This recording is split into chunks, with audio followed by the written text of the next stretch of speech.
உங்கள் வசந்தசேகர். இன்றைக்கி நம்ம இந்த தேர்தல் ஆணையம் வந்து நீங்கள் ஒரு அர்ஜெண்ட்டாக பணங்கன்னா எடுத்துகிட்டு போனீங்கன்னா ஒரு 50,000க்கு மேலே எடுத்துகிட்டு போகாதீங்க எங்கேயுமே. சப்போஸ் அதுவும் முக்கியமாக அந்த காரில் டூ வீலரில் போகிறவங்கலாம் வந்து சுத்தமாக எடுத்துகிட்டு போகாதீங்க, பஸ்ஸு அதுமாரி. ஏன்னா அந்தந்த செக்கிங்கில் வந்து இருந்துச்சுன்னா 50,000க்கு மேலே 1000ரூபா 2000ரூபா கூட இருந்தால் கூட அதை பிடிச்சிருவாங்க, தரமாட்டாங்க. அதுக்கப்புறம் கொடுப்பாங்க. அது வந்து நீங்கள் அதுக்கான இதெல்லாம் சொல்லி அங்கே போய் பண்ணணும். இப்போ நேற்று கூட டிவிலெலாம் பார்த்துருப்பீங்க, ஒருத்தவங்க வந்து 2 லட்ச ரூபா ஒரு ஆஸ்பத்திரி கட்டுறவ எடுத்துகிட்டு போகிறாங்க, பிடிச்சிட்டாங்க போலீஸ். அழுகுறாங்க அவங்க, மருத்துவ செலவுக்காக எடுத்துகிட்டு போகிறாங்க, அங்கே போய் பணம் கட்டணும் அர்ஜென்ட்டுக்காக. ஒன்றும் பண்ண முடியாதுங்க.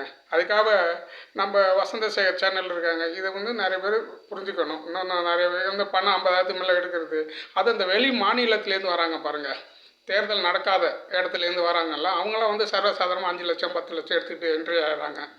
அது சில உஷாராக இருக்கிறவங்க அது கரெக்டாக பண்ணிக்கிறவங்க, வியாபாரம் பண்ணுறவங்களாம் ஓரளவுக்கு உஷாராக இருந்துக்கிறாங்க. அந்த சாதாரணமாக திடீர்னு ஒரு அர்ஜென்ட் செலவுக்கு அது மாதிரிலாம் கொடுக்கும்போது வந்து மாட்டிக்கிறாங்க. இது தவிர்க்கிறது ரொம்பவும் நல்லதுங்க. இன்னும் ஒரு அடுத்த மாதம் 23ஆம் தேதி வரைக்கும் கொஞ்சம் ஜாக்கிரதை. ஏன்னா பணம் போகும், திரும்பி வரும், அது கொடுக்காமலாம் விட மாட்டாங்க. இருந்தால் கூட இப்போதைக்கு தேவைக்கு நம்ம சிக்கலில் போய் மாட்டிக்கிட்டு கொடுக்கக்கூடாது. அதனால் 50,000க்கு மேலே எடுத்துக்கிட்டே போகாதீங்க. நன்றி.